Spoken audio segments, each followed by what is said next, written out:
में राजस्थान में बात करोगे तो लगभग 500 से 600 बच्चे अब हमारे ऐसे हैं जो डिफरेंट डिपार्टमेंट्स में सिविल से जेई और ए के पद पर काम कर रहे हैं। आप चाहे कोई सा भी जिला हो, आप जहाँ भी जाओगे जो है आपको हर डिपार्टमेंट में हमारा बच्चा जो है आपको मिल जाए। नमस्कार दोस्तों, नवोदय स्टार्स के यूट्यूब चैनल में आप सब लोगों का स्वागत है।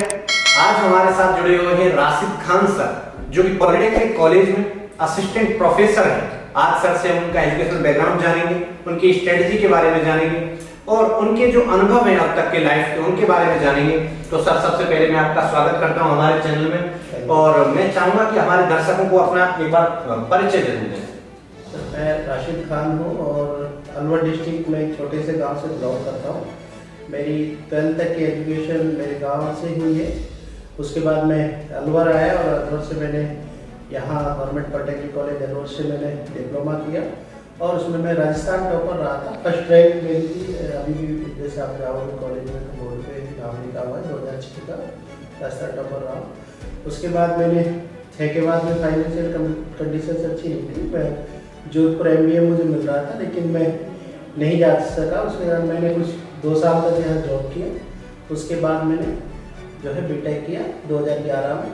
2011 के बाद मुझे जैसे पंचायती राज में जाइए, नगर पालिका में 2-3 ऑफर्स आए थे जो मैंने जो है ज्वाइन नहीं किया। उसके बाद 2013 में PWD में मेरी जेई की नौकरी लगी तो उसको मैंने ज्वाइन किया था।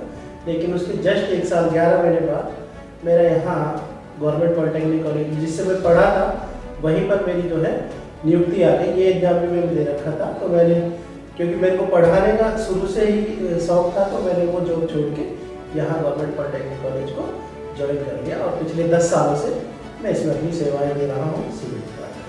सबसे पहले तो सर मैं आपको बधाई दूंगा कि आपने फर्स्ट रैंक राजस्थान यूनिवर्सिटी में प्राप्त की थी। और मैं इसके बारे में जानना चाहूँगा कि जब आप इतने लंबे संघर्ष के बाद आपकी जॉब लगी तो उस टाइम पे आपके पेरेंट्स का रिएक्शन सबसे पहले कैसा था सर? देखो, पेरेंट्स तो बहुत खुश थे। वैसे तो 2006 से के बाद ही मैं ठीक ठाक जो है, जैसे प्राइवेट सेक्टर में भी मैं 6,500 रुपये से मैं लगा था, लेकिन 1.5 साल में मेरी सैलरी 27,000 रुपये हो गई थी और फिर मेरी 45,000 रुपये के आसपास हो गई थी 2008 में सैलरी। तो प्राइवेट सेक्टर में मैं अच्छा कर रहा था और पूरा जो ये प्रोजेक्ट है विरा गार्डन अलवर वो मैंने मेरे इसमें पढ़ा है। लेकिन किसी कारणों से 2010 में जो है मैं वहाँ से उसको रिजाइन कर दिया था। उसके बाद मैं धीरे धीरे जो है अपना काम करने लग गया था। तो सर, जब आप तैयारी कर रहे थे उस दौरान आपकी स्ट्रेटजी क्या थी, आपका रूटीन क्या रहता था, कौन सी आपको कठिनाइयाँ आती थी और क्या आप मैसेज बच्चों को देना चाहते हैं जो आज असिस्टेंट प्रोफेसर की तैयारी कर रहे हैं या करना चाहते हैं, उनके लिए कुछ सवालों का जवाब आप दें। देखिए, जब बेसिकली हम 12th के बाद जब यहाँ अलवर में आए थे तो हमारे साथ वाले जो बच्चे हैं वो बेसिकली इंग्लिश में लिखते थे और हम हिंदी में लिखते थे। तो हमको ये लगता था कि इन लोगों को हम कैसे कंप्लीट कर पाएंगे और क्या हम उनके साथ चल पाएंगे या नहीं पाएंगे। तो वही, और फिर एक हमारे वर्मा सर थे फिर केमिस्ट्री में जो केमिस्ट्री पढ़ाते थे, आज तो दुनिया में नहीं है तो किसी कारणवश, तो उन्होंने थोड़ा मोटिवेट हमको किया। वहाँ से मोटिवेशन लगा, धीरे धीरे हमने उनको कंप्लीट किया और उनको पीछे छोड़कर जो है हम आगे निकल गए। तो मैंने बस यही देखा कि कोई एक आदमी आपकी लाइफ में मोटिवेशन देने वाला होना चाहिए। अगर आपको किसी ने पुशअप कर दिया और आपको बात समझ आ गई तो आप जो है बहुत आगे निकल जाते हैं। बच्चे तो एक बहती नदी की तरह, उनको जैसे आप डाइवर्ट करना चाहो, जैसे मोड़ना चाहो मुड़ जाते हैं। बस पॉजिटिव एनर्जी उनमें होनी चाहिए। ये पॉजिटिव एनर्जी की आपने बात की सर, आपकी लाइफ में मोटिवेशन के तौर पे आपके शिक्षक थे। तो वर्तमान में जब आप इस असिस्टेंट प्रोफेसर के तौर पे कार्य कर रहे हैं तो आप किस तरह से बच्चों को मोटिवेट करते हैं? ये आपका कौन सा जरिया रहता है जिससे आप बच्चों को मोटिवेट कर पाएं, वो बताएं। देखो, मैं अक्सर क्या बच्चों को भी ये बात बोलता रहता हूँ कि बेटा आपके चारों तरफ 2 एनर्जियाँ काम कर रही हैं, एक पॉजिटिव एनर्जी और एक नेगेटिव एनर्जी। वो आप लोगों को नहीं दिखती लेकिन लोग आपसे वो ले रहे होते हैं पॉजिटिव। और जैसे कि आप क्या है कि आप शहर पढ़ने आए, आप सक्सेस हो गए तो लोग आपके एग्जाम्पल पॉजिटिव में देंगे, देखो उनका बच्चा सक्सेस हो गया, तो लोग आपसे पॉजिटिव एनर्जी लेते हैं। और जब आप सक्सेस नहीं होते हो तो लोग कहते हैं देखो फलाने का बच्चा गया था शहर में जाके वो क्या करके आ गया, तो लोग आपसे नेगेटिव एनर्जी लेते हैं। तो जैसे मैं एक एग्जाम्पल बताना चाहता हूँ, एक हमारे नॉन में थे साहुल खान नाम था उस बच्चे का। हम लोग क्या 4 भाई जो PWD में लगे, वो बच्चा ग्रेजुएशन BSc करके और MBA करके जॉब कर रहा था MBA से प्राइवेट कॉलेज में।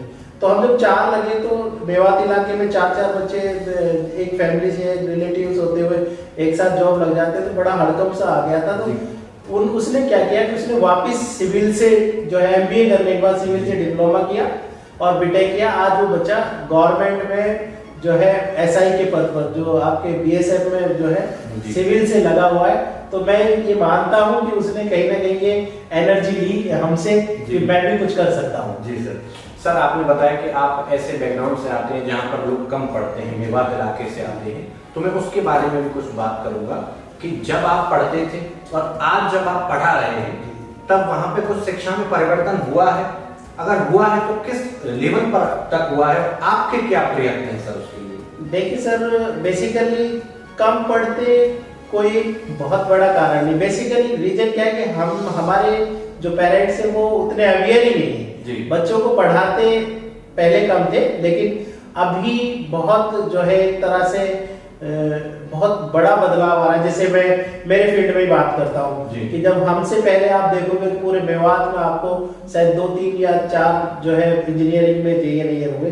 पिछले 5 से 7 साल में करीब जो है 50 बच्चे जो है आपके JEE हो गए, AEL लगे हुए हैं। ओवरऑल अगर आप पूरे राजस्थान में बात करोगे तो लगभग 500 से 600 बच्चे हमारे ऐसे हैं जो डिफरेंट डिपार्टमेंट्स में सिविल से JEE और AE के पद पर काम कर रहे हैं। आप चाहे कोई सा भी जिला हो, आप जहां भी जाओगे जो है आपको हर डिपार्टमेंट में हमारा बच्चा जो है आपको मिल जाएगा, जो हमारे गाइडेंस में हमसे पढ़ा है या हमारे यहाँ हॉस्टल में रहकर। और बहुत सारे बच्चे जो है तैयारियां कर रहे हैं। जैसे अब आप देखिए नीट में जो है बाहर से आई पड़े, कितने बच्चे इस बार भी मेवात से करीब 50 बच्चे जो है डॉक्टर्स पढ़े। IITians जाने लगे हैं, तो कितने बच्चे IIT कर रहे हैं। IIT के भी अच्छे इंस्टीट्यूट्स हमारे आ गए, तो बहुत बड़ा जो है बदलाव आ रहा है धीरे धीरे। लेकिन क्या है कि बुराइयां जल्दी दिख जाती है, अच्छाइयों को दिखने में टाइम लगता है। ये एकदम से दिखेंगे आप लोगों को। सर आपने बात की थी IIT की, नीट की, JEE की, तो क्या आपके उधर से बच्चे अभी IIT के लिए प्रयत्न कर रहे हैं? और कर रहे हैं तो सर किस घर पे रहकर तैयारी कर रहे हैं या कोचिंग इंस्टीट्यूट में जाने लग गए हैं? उसके बारे में बताइए सर। देखिए सर, जैसे कि मैंने आपको बता दिया, नीट में तो क्या है कि बच्चे बाहर से भी करके आ रहे हैं, डिफरेंट उसमें कर रहे हैं। IIT में जैसे हमारे मेरे एक दोस्त है Saurabh Khan ji, modulus IIT NEET and IIT academy चलाते हैं और उनके बहुत अच्छे रिजल्ट से बहुत अच्छा मेवात के लिए वो कर रहे हैं। पिछले 2-3 रिजल्ट्स में करीब 12-13 बच्चे उन्होंने जो है निकाल दिए। गरीब बच्चे होते हैं उनको घर पे रह के भी वो फ्री पढ़ाते हैं। जैसे 2 बच्चे अभी भी कहीं पढ़ रहे हैं, नाम तो हम नहीं बताएंगे क्योंकि नाम बताने से जो हो जाते हैं, वो बहुत मदद करते हैं। तो ये है कि अगर कोई बच्चा ऐसा हो तो सौरभ भाई से कांटेक्ट कर सकते हैं, वो इस फील्ड में बड़ा काम कर रहे हैं मॉडुलस IIT एकेडमी के नाम से। सर मैं आपको धन्यवाद करूंगा कि आपने अपना कीमती समय हमारे चैनल के लिए दिया। यदि आप जो असिस्टेंट प्रोफेसर की तैयारी कर रहे हैं, उन बच्चों के लिए कुछ मैसेज हमारे चैनल के माध्यम से देना चाहते हो तो वो जरूर दें सर। देखिए सर, असिस्टेंट प्रोफेसर वालों को तो नहीं, लेकिन मैं जो JEE AE जो सिविल में जो भी बच्चे तैयारी करते हैं उनके लिए मैसेज देना चाहूंगा कि एक मेरी बुक आती है पूरे राजस्थान में, क्या इंडिया लेवल पे चलती है, basics of civil. Basics of civil के नाम से जो है हैंडबुक भी आती है और क्वेश्चन बुक भी आती है। आप लोग अगर मान लो फाइनेंशियल कंडीशंस आपकी अच्छी नहीं है तो आप कुछ मत कीजिए, आप सिंपल उन बुकों को मंगवा लीजिएगा। आपको जो है शॉप से भी मिल जाएगी, नहीं तो हमारी basics of civil by Khan sir Alwar के नाम से अमेजन पे मिल जाएंगे दोनों बुक्स। आप उनको मंगवा लीजिए, घर पे पढ़िएगा, आपको कुछ भी करने की जरूरत नहीं है, आप डेफिनेटली सक्सेस हो जाएंगे। और फिर भी अगर कोई भी आपको प्रॉब्लम्स हो तो आप मुझे जो है मेरे नंबर पे कांटेक्ट कर सकते हैं 9610446964 पर। Thank you so much sir. और मैं दर्शकों से अनुरोध करूंगा कि सर का जो कांटेक्ट नंबर है, सर की जो ईमेल आईडी है वो मैं डिस्क्रिप्शन बॉक्स में डाल दूंगा। यदि आपको किसी भी प्रकार की क्वेरी है तो आप सर से डायरेक्ट कांटेक्ट कर सकते हैं या हमारे कमेंट बॉक्स में आप कमेंट कर सकते हैं। यदि हमारी वीडियो आपको अच्छी लगी है तो चैनल को सब्सक्राइब करें, लाइक करें, शेयर करें। इसी तरह की मोटिवेशनल वीडियो हम आपके सामने लाते रहेंगे। Thank you sir.